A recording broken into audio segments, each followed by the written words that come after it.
তখন শুরু হয় বাবা আর ছেলের অত্যাচার আমার উপরে।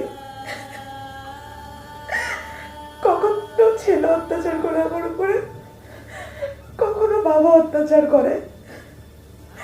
অত্যাচারে অত্যাচারে আমার শরীরটা কত বিক্ষত করে ফেলছে। আমি আমি আর টিকতে পারতেছি না এখানে। তুমি আমাকে যেভাবে পারো এখান থেকে নিয়ে যাও। এভাবে চলতে থাকলে খুব তাড়াতাড়ি আমি মরে যাব, শেষ হয়ে যাব আমি। তোমার দুটা পায়ে ধরে বলছি, আমাকে এখান থেকে নিয়ে যাও।